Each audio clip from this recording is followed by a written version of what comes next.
The radio crackled to life at 3:47 hours, breaking the pre-dawn silence of forward operating base Nightingale. Static filled the air, then nothing. The communications officer adjusted his headset, frowning at the equipment that had been functioning perfectly moments before. Outside, the desert wind carried something unusual, a metallic tang that shouldn't exist this far from civilization. In the distance, a single aircraft engine hummed with an irregular rhythm, growing fainter by the second. Lieutenant Colonel Marcus Reaper, Valdez crushed his cigarette under his boot and squinted toward the eastern horizon. 26 years in special operations had taught him to trust his instincts, and right now, every nerve in his body screamed danger. The mission briefing had been classified beyond his clearance level, but he'd caught fragments. High-value target. Immediate extraction required. Assets already deployed. What bothered him wasn't what he knew, it was what he didn't.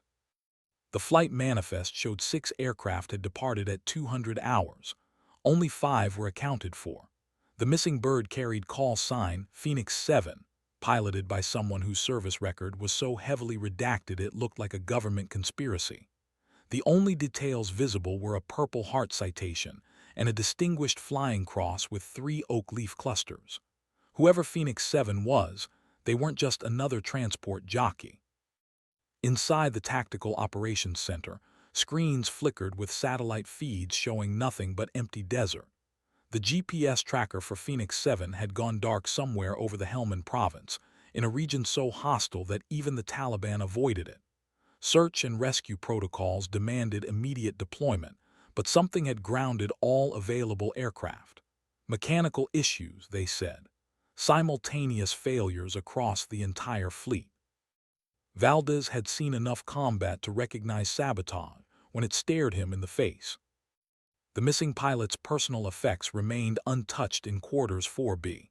A small wooden cross, a photograph of an elderly woman in a faded military uniform, and a leather flight jacket bearing the insignia of the 160th Special Operations Aviation Regiment. The Night Stalkers. The jacket was worn thin at the elbows, suggesting countless missions, countless hours pushing the limits of what helicopters could do in impossible conditions. But the most telling detail was pinned inside the breast pocket, a small silver pin depicting a phoenix rising from flames, with the words "Death before dishonor" etched beneath. It wasn't regulation military hardware. It was personal. It meant something. As dawn approached, painting the Afghan sky in shades of amber and blood, one question echoed through the base.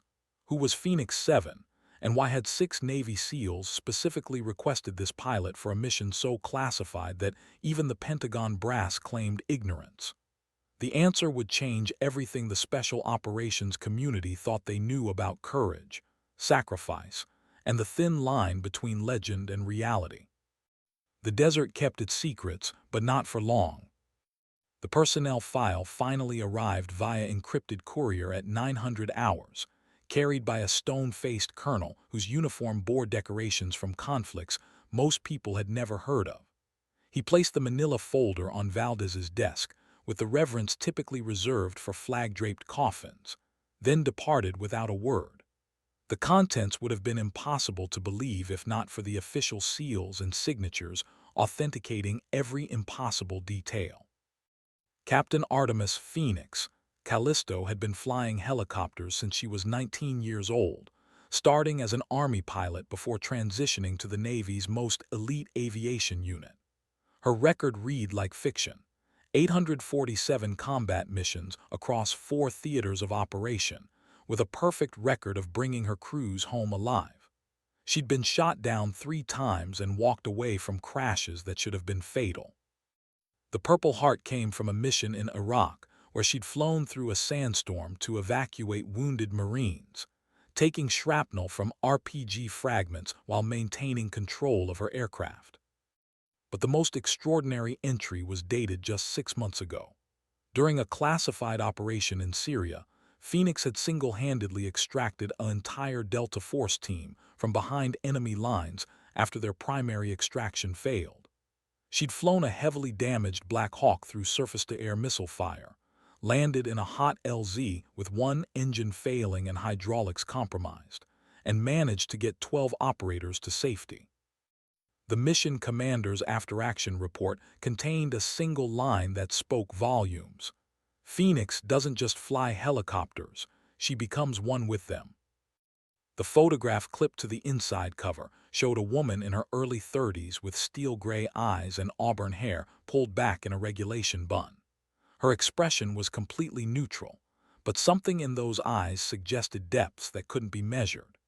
She stood barely 5 feet 4 inches tall, which made her achievements even more remarkable in a profession dominated by men who often dismissed anyone who didn't fit their preconceived notions of what a warrior should look like.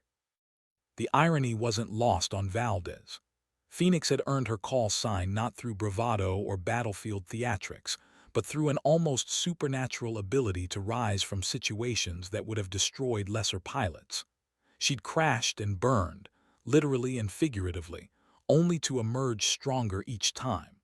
The mythical Phoenix represented rebirth through fire, and apparently the comparison was more than metaphorical. What made her story even more compelling was the pattern of requests in her file. Elite units specifically asked for her by name, often for missions considered impossible by conventional standards. Rangers, Delta Force, Dev Gru, they all wanted Phoenix when the stakes were highest and the margins for error non-existent. She wasn't just a pilot. She was a force multiplier, someone who could turn desperate situations into successful operations through skill, determination, and an almost reckless disregard for her own safety. But yesterday's mission had been different. The 6 SEALs who'd requested her services were from the Navy's most classified unit, operators whose existence was officially denied. Their target was a high-value individual whose capture would shift the entire balance of power in the region. The mission profile suggested a complexity that would challenge even Phoenix's legendary abilities. Now she was missing, somewhere in the vast emptiness of Afghanistan's most dangerous province, and the clock was ticking. The search area encompassed over 300 square miles of terrain so treacherous that local maps simply labeled it Death Valley, a designation that proved disturbingly prophetic for military operations. Jagged peaks rose like broken teeth from a landscape scoured by wind and time, creating wind shear conditions that had claimed more aircraft than enemy fire. Even experienced pilots avoided the region except in perfect weather, and yesterday's conditions had been anything but perfect. Satellite imagery revealed the ghostly outline of Phoenix 7's last known position, a narrow canyon where the GPS signal had died and radio contact had been lost. The terrain made recovery operations nearly impossible, with approach routes blocked by peaks that rose almost vertically from the valley floor. Any rescue attempt would require precision flying in conditions that pushed helicopters beyond their operational limits. But that wasn't the most troubling aspect of the situation. Intelligence reports suggested the target area was crawling with enemy fighters, part of a network so well-equipped and organized that they operated with near-military precision. Recent intercepts had revealed communications equipment far more sophisticated than anything typically found among insurgent groups.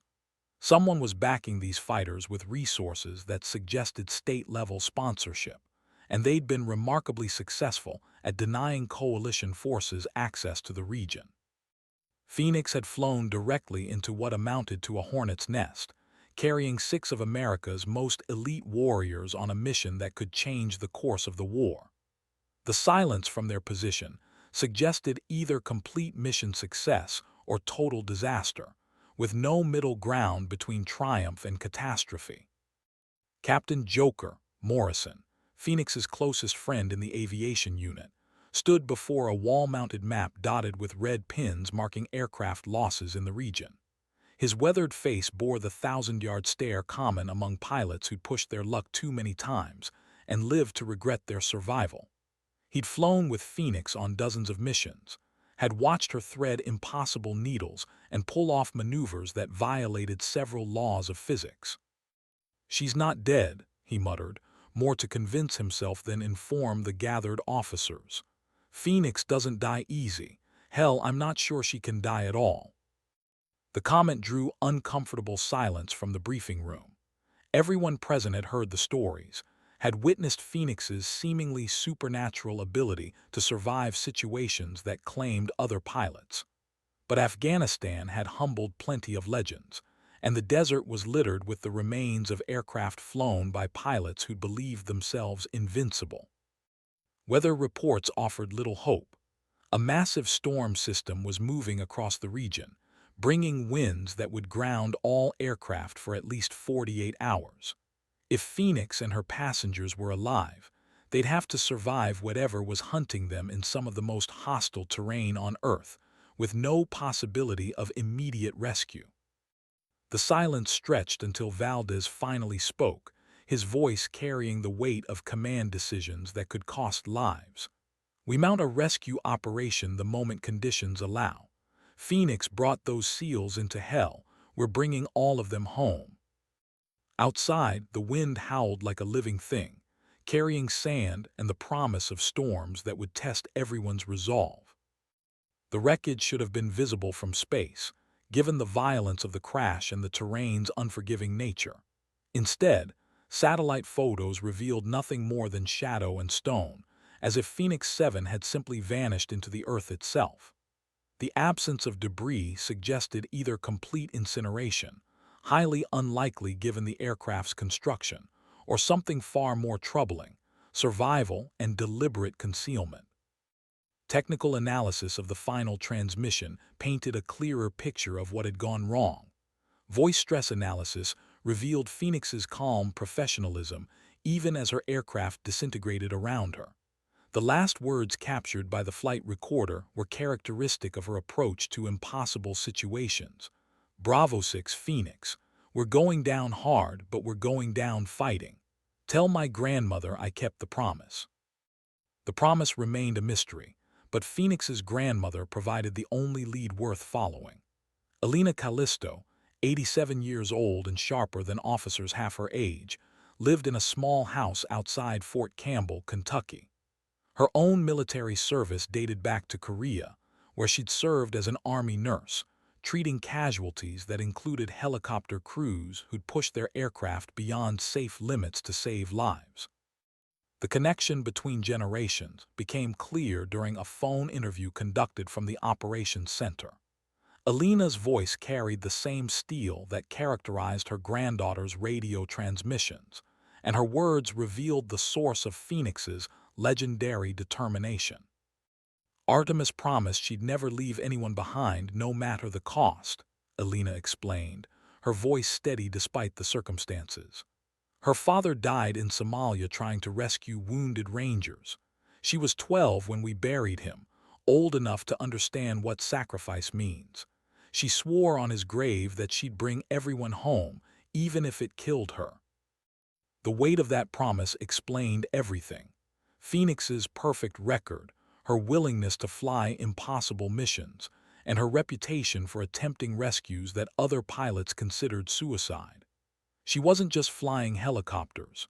She was honoring a debt that could never be fully repaid, trying to save enough lives to balance the cosmic scales that had claimed her father. Intelligence updates painted an increasingly grim picture of the tactical situation. Drone surveillance revealed massive enemy movement toward the crash site, including heavy weapons and vehicles that suggested a coordinated effort to capture or eliminate any survivors. The enemy wasn't just responding to the crash. They'd been waiting for it, suggesting intelligence leaks or operational security failures that compromised the entire mission.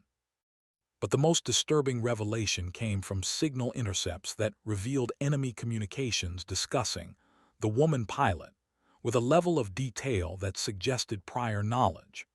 Someone had provided information about Phoenix specifically, turning her legendary status into a liability that put her directly in the crosshairs of forces determined to make an example of American arrogance. The storm system continued its relentless approach, bringing winds that would make flight operations impossible for at least 3 days. Phoenix and the SEALs would have to survive that long in terrain controlled by enemies who knew exactly who they were hunting. The odds of success bordered on non-existent, but Phoenix had built her entire career on proving the impossible was merely improbable. Time was running out, and the desert wind carried the sound of distant engines, enemy vehicles closing on their position.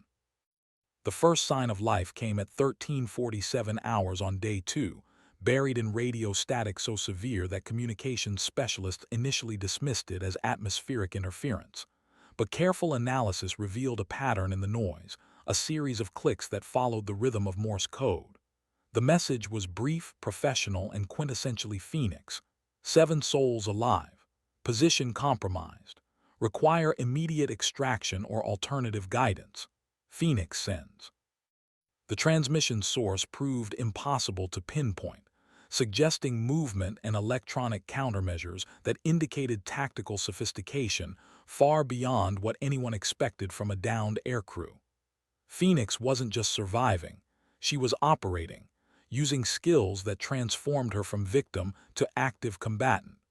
The SEALs had requested the right pilot for their impossible mission.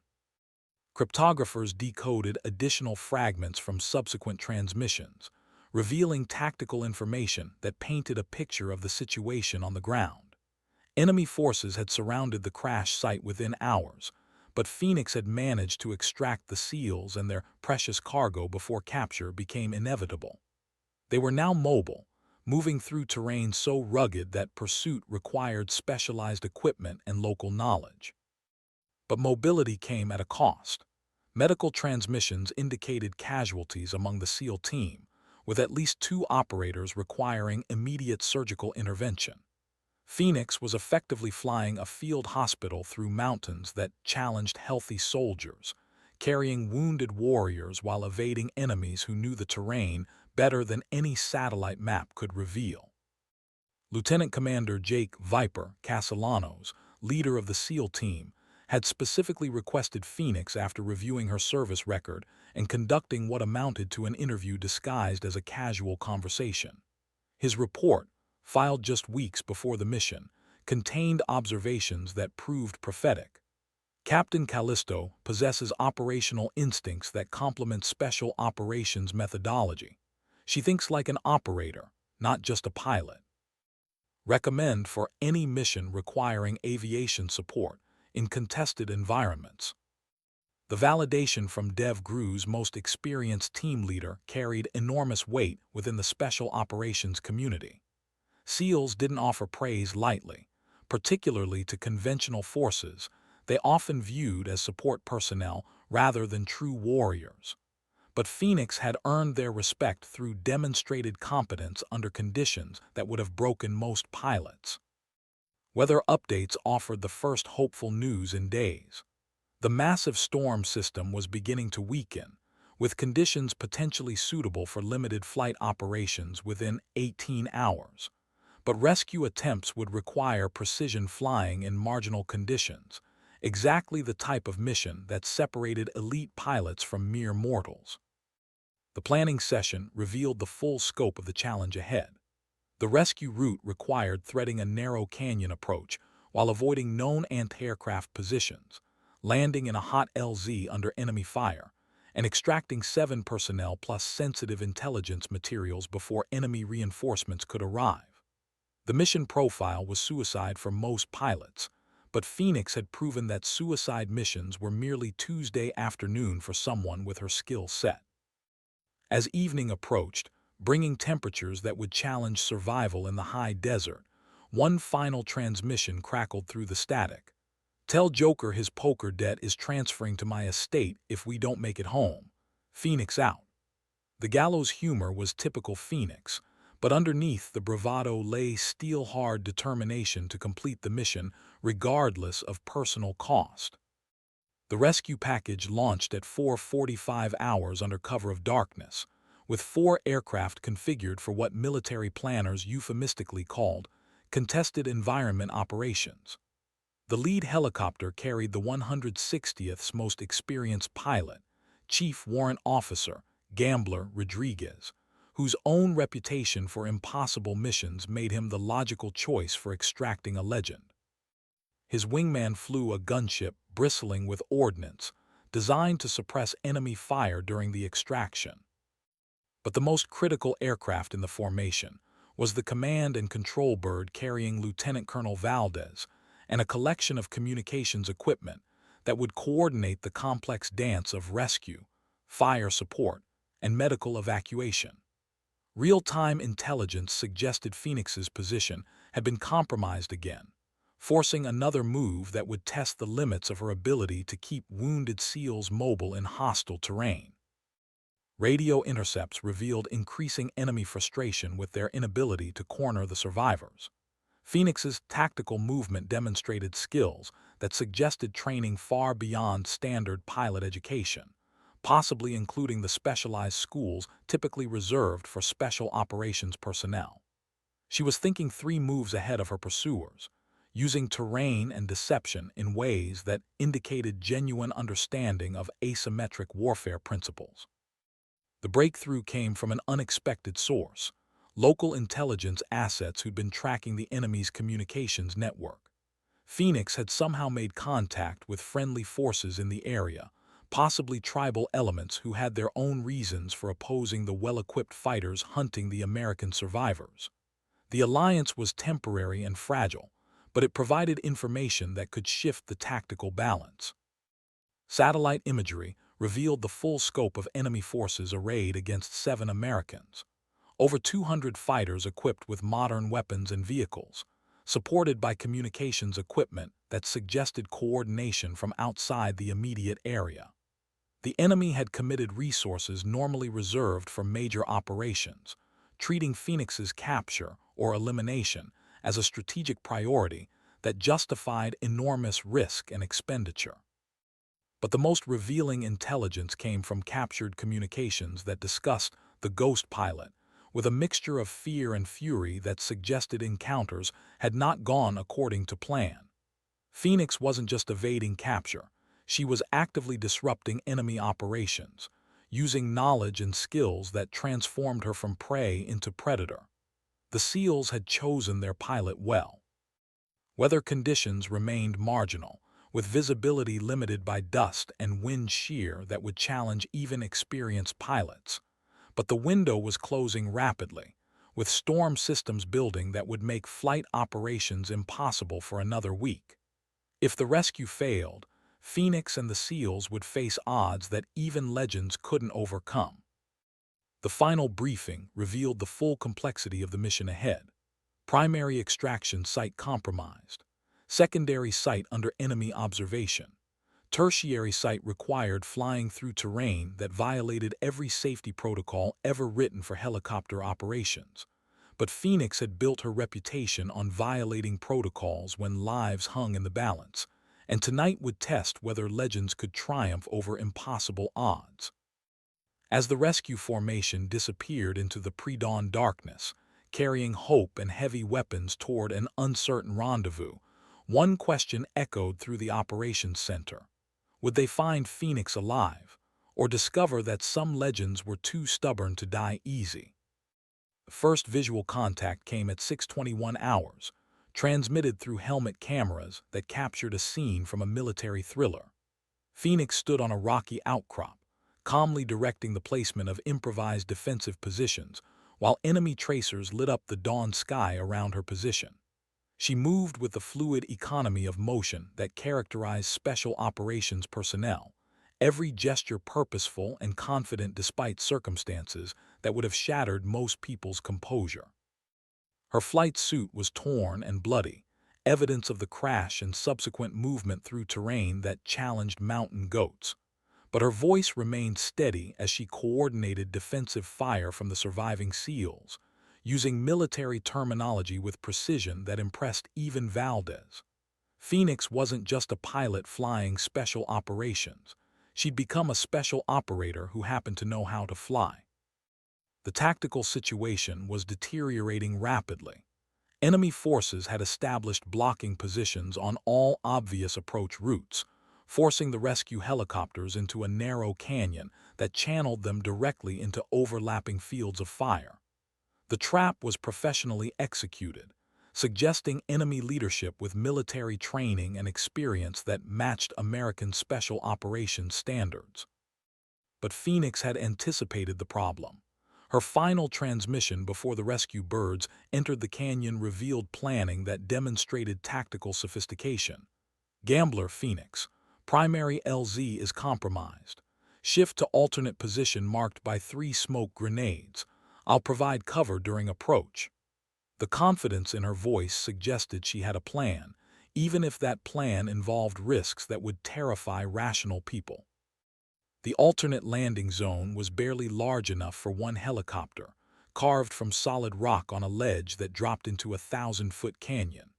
Approaching required flying between stone pillars that left mere feet of clearance on either side, while enemy fire from above turned the canyon into a shooting gallery.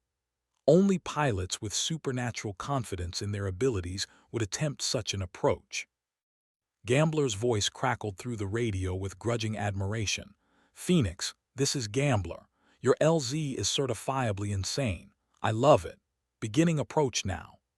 The professional respect between elite pilots transcended branch rivalries and personal egos, recognizing skill wherever it manifested. Phoenix had earned her reputation through demonstrated competence, not political connections or favorable assignments. The extraction itself unfolded like a ballet choreographed by someone who understood violence as an art form. Phoenix appeared at the LZ carrying a wounded SEAL, moving with surprising strength for someone her size. Behind her, the remaining team members provided covering fire with weapons that seemed disproportionately large in their hands, but their marksmanship was precise enough to keep enemy heads down during the critical moments. Medical personnel aboard the rescue helicopter worked with practiced efficiency, treating wounds that testified to the violence Phoenix and the SEALs had endured. But the most telling detail was Phoenix's refusal to board until every SEAL was safely aboard, standing exposed to enemy fire while counting heads with the methodical precision of someone who'd promised to bring everyone home. The promise to her grandmother was being kept, one life at a time, regardless of the personal cost. Phoenix embodied the warrior ethos that separated professionals from amateurs. Mission first, men always, self last. The SEALs recognized the commitment and responded with loyalty that transcended service boundaries. As the rescue helicopter lifted off under heavy fire, climbing through the narrow canyon while Phoenix provided navigation guidance, her voice carried exhaustion tempered by satisfaction. "All souls aboard. Package is secure. Phoenix sends thanks for the taxi service." The gallows humor masked relief that spoke to her essential humanity beneath the legend. The flight back to base became a masterclass in tactical aviation, with Phoenix providing real-time intelligence about enemy positions and terrain hazards from her position in the cabin. Her knowledge of the area was encyclopedic, suggesting hours of study and preparation that went far beyond standard mission briefing requirements. She'd memorized every ridge line, every possible landing site, every avenue of approach or escape. Medical evaluation revealed the full extent of Phoenix's injuries, which included a concussion from the crash, multiple lacerations from movement through rocky terrain, and dehydration severe enough to require immediate IV fluids. But she continued operating at full capacity despite physical damage that would have grounded most pilots, driven by determination that impressed even hardened special operations medics. The SEAL team leader, Viper, provided his assessment of Phoenix's performance with characteristic brevity. "She's not a pilot. She's an operator who happens to know how to fly. Request immediate consideration for cross-training and permanent assignment to Special Operations Aviation. We need more like her." The recommendation carried enormous weight within the special operations community. SEALs didn't offer praise to outsiders without overwhelming evidence of competence, and their endorsement opened doors that remained closed to most conventional forces personnel. Phoenix had earned entry into an exclusive brotherhood through demonstrated performance under conditions that proved her warrior credentials. Intelligence debriefing revealed the true scope of Phoenix's tactical contributions during the mission. She'd not only survived the crash and extracted the team, but had coordinated with local assets to provide intelligence about enemy movements and positions. Her ability to communicate with tribal elements suggested language skills and cultural knowledge that went far beyond standard pilot training requirements. The sensitive intelligence materials recovered during the mission proved even more valuable than initially anticipated. The target individual had provided information about networks that threatened American interests throughout the region, intelligence that would save countless lives through disrupted operations and captured weapons caches. The mission's success validated every risk taken and every protocol violated during the rescue operation. But the most significant revelation came from intercepted enemy communications discussing the woman who flies with demons. The phrase suggested that Phoenix's reputation had spread beyond American special operations community, earning recognition from enemies who'd witnessed her capabilities firsthand. Fear was the ultimate tribute to professional competence, and Phoenix had earned it through actions that spoke louder than any commendation. The awards ceremony would come later, with medals that attempted to quantify courage that defied measurement. But the real recognition came from quiet conversations in ready rooms and operations centers, where professionals acknowledged excellence with nods and handshakes that meant more than speeches from generals who'd never heard bullets whine past their heads.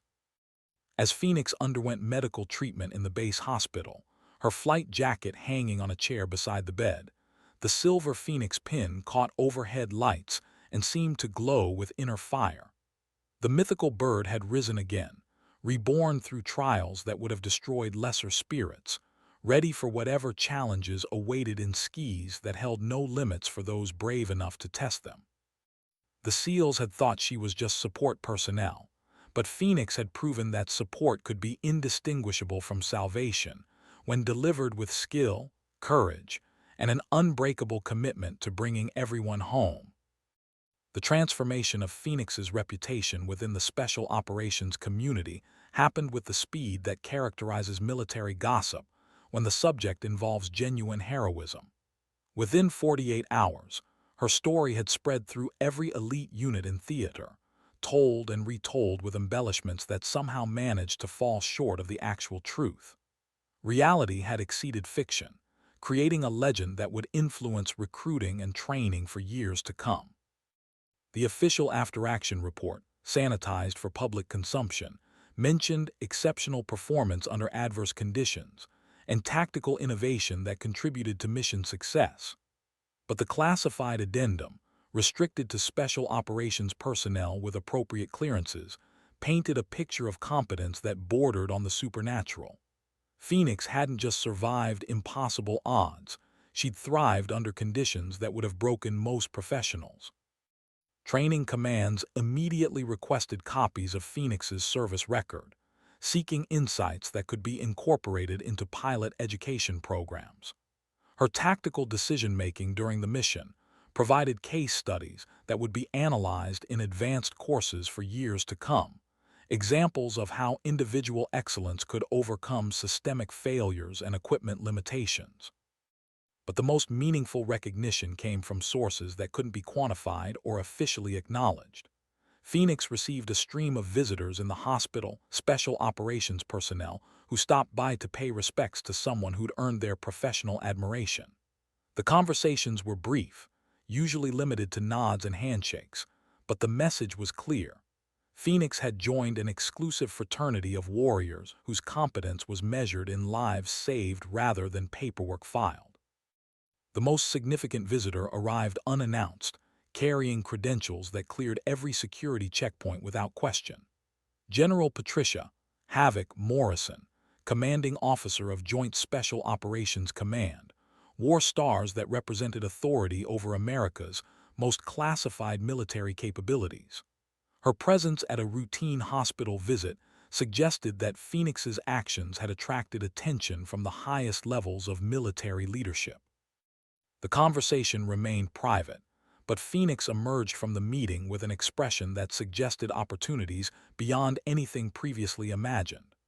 Elite units were actively competing for her services, offering assignments that would challenge skills she'd only begun to discover. The crash and rescue had been a crucible that revealed capabilities that transcended conventional pilot training, opening doors to possibilities that few people ever glimpsed. Medical clearance came with restrictions that Phoenix ignored with characteristic determination. Flight surgeons recommended extended recovery time, but Phoenix had already begun planning her next mission, studying intelligence reports and aircraft specifications with the focus that had made her legendary. The warrior spirit that had carried her through the crash and rescue couldn't be contained by medical advice or bureaucratic procedures. The intelligence materials recovered during the mission continued providing dividends that justified every risk taken. Enemy networks were systematically dismantled based on information that Phoenix and the SEALs had paid for with blood and determination. The strategic impact of their mission would resonate through the region for months, saving lives and disrupting operations that threatened American interests. As Phoenix prepared for discharge from the hospital, her flight jacket bearing new decorations that attempted to quantify courage, she stood before a window overlooking the flight line, where helicopters prepared for missions that would test other pilots' limits. The sky called to her, with promises of challenges that would require everything she'd learned and skills she had yet to discover. The SEALs had requested support personnel, but they'd received something far more valuable: a warrior whose competence transcended service boundaries, and whose commitment to bringing everyone home had been tested in fires that forged legends from ordinary people who refused to accept defeat. The medal ceremony took place in a hangar that had witnessed countless departures and returns, walls that held memories of warriors who'd pushed boundaries between the possible and the impossible. Phoenix stood at attention in dress blues that looked uncomfortable on someone accustomed to flight suits and combat gear, her expression carefully neutral as speakers attempted to transform actions into words that could never capture the reality of what she'd accomplished. The Distinguished Service Cross represented recognition that transcended normal military awards, reserved for individuals whose actions under fire demonstrated courage that inspired others to exceed their own limitations. But Phoenix's expression suggested that she viewed the ceremony as an interruption rather than recognition, her mind already focused on challenges that awaited beyond the hangar's protective walls. General Morrison's presentation speech avoided classified details while somehow managing to convey the true scope of Phoenix's achievement. Her words painted a picture of competence under pressure, of tactical innovation that had saved lives and completed missions when conventional approaches had failed. The audience of special operations personnel understood the subtext, recognizing excellence that couldn't be fully acknowledged in public forums. But the most meaningful moment came when Viper and his surviving team members took the stage, presenting Phoenix with a gift that meant more than any official decoration. The custom flight helmet bore the unofficial insignia of DevGru, marking Phoenix as an honorary member of a brotherhood that rarely acknowledged outsiders. The gesture represented acceptance into an exclusive community where competence was the only credential that mattered. Phoenix's brief acceptance speech reflected her approach to military service: professional, understated, and focused on the team rather than individual achievement. She thanked the SEALs for their trust, acknowledged the professionalism of the rescue crews, and dedicated her recognition to pilots who hadn't made it home from similar missions. The words were few but perfectly chosen, demonstrating the leadership qualities that had impressed everyone who'd worked with her. The classified briefing that followed the public ceremony revealed opportunities that would challenge Phoenix's skills in new directions. Joint Special Operations Command was creating an aviation unit specifically designed for missions that exceeded conventional capabilities, requiring pilots who could operate in environments where failure meant more than mission abort. Phoenix was the obvious choice to lead such an organization. The proposal represented everything Phoenix had trained for throughout her career: the opportunity to test limits that hadn't been defined yet, to work with America's most elite warriors on missions that would influence global security. But acceptance meant leaving behind the familiar world of conventional aviation for responsibilities that would test skills she had yet to develop. Intelligence updates revealed that Phoenix's reputation had spread beyond American military circles, earning recognition from allies and enemies who understood that individual competence could shift tactical balances in ways that equipment and numbers couldn't match. Her name appeared in foreign military publications as an example of how proper training and selection could produce capabilities that transcended normal human limitations. The decision facing Phoenix represented a crossroads that would determine the trajectory of her remaining military service. She could return to conventional aviation assignments, using her enhanced reputation to mentor younger pilots and influence training programs. Or she could accept challenges that would push her beyond anything she'd experienced, working at the intersection of aviation and special operations, where legends were born from those willing to test their limits against impossible odds.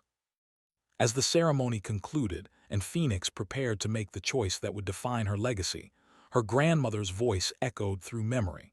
"Promise me you'll bring everyone home." The commitment that had driven her through the crash and rescue would guide her decision, leading toward challenges that would test whether one person's excellence could inspire others to exceed their own limitations. The new assignment came with a call sign that reflected both Phoenix's legendary status and the nature of missions she'd be flying. Valkyrie 6 carried mythological weight that suggested someone who guided warriors to their destinies, appropriate for someone whose responsibilities would include delivering America's most elite soldiers to objectives that required supernatural skill to reach. The designation marked Phoenix's transition from legendary pilot to something approaching military mythology. The aircraft assigned to her command represented the cutting edge of special operations aviation: modified helicopters equipped with stealth technology and defensive systems that pushed the boundaries of what was physically possible. Flying these machines required skills that went beyond traditional pilot training, demanding understanding of electronics warfare, advanced navigation systems, and weapons deployment that transformed helicopters from transport vehicles into platforms for delivering precision violence. Training for the new role took place at facilities so classified that their existence was officially denied, working with instructors whose own legends had been built through missions that never appeared in official records. Phoenix adapted to the advanced systems with characteristic determination, mastering technologies that challenged pilots with decades more experience. Her ability to learn quickly and integrate new skills into existing capabilities impressed instructors who'd trained America's most elite aviators. The first operational mission came sooner than expected, triggered by intelligence that suggested a narrow window for capturing a target whose elimination would save hundreds of American lives. The objective required insertion into terrain so hostile that conventional forces couldn't approach within 50 miles, necessitating capabilities that existed only in the most classified units of the military's most secret organizations. Phoenix's mission briefing included details that would have overwhelmed most pilots: enemy air defenses that had claimed multiple aircraft, terrain that challenged the performance limits of even modified helicopters, and weather conditions that made instrument flight nearly impossible. But the mission also included passengers whose capabilities matched the challenge: operators from units whose existence was classified above Phoenix's clearance level. The pre-mission inspection revealed modifications to Phoenix's aircraft that suggested preparation for scenarios beyond conventional military operations. Electronic countermeasures that could defeat sophisticated radar systems, communications equipment that provided secure connections to national command authorities, and defensive weapons that could engage multiple targets simultaneously. The helicopter had been transformed into a platform that could operate independently in environments where conventional forces would be overwhelmed. Phoenix's crew reflected the same elite standards that characterized the aircraft itself. Each member had been selected from the top percentage of their specialties, trained to operate equipment that pushed technological boundaries while maintaining the reliability that special operations demanded. They worked together with the seamless coordination that characterized elite units, anticipating problems before they developed and adapting to changing conditions with fluid precision. The mission launch took place under conditions that would have grounded conventional aircraft: minimal visibility, turbulence that challenged structural limits, and intelligence reports suggesting enemy forces were actively hunting for American aircraft in the operational area. But Phoenix had built her reputation on flying missions that others considered impossible, and tonight's challenge represented everything she'd trained for throughout her career. As Valkyrie 6 lifted off into darkness that seemed to swallow light itself, Phoenix's voice carried the calm confidence that had become her trademark. "Control, Valkyrie 6 is airborne. Proceeding to objective area. Advise if conditions change." The words were routine, but everyone who heard them understood they were witnessing the beginning of something that would either become legend or cautionary tale, depending on whether Phoenix's skills could overcome odds that defied rational calculation. The approach to the target area required flying through terrain that seemed designed to destroy aircraft, with wind shear patterns that could flip helicopters into mountainsides and visibility so poor that navigation depended entirely on instruments and intuition.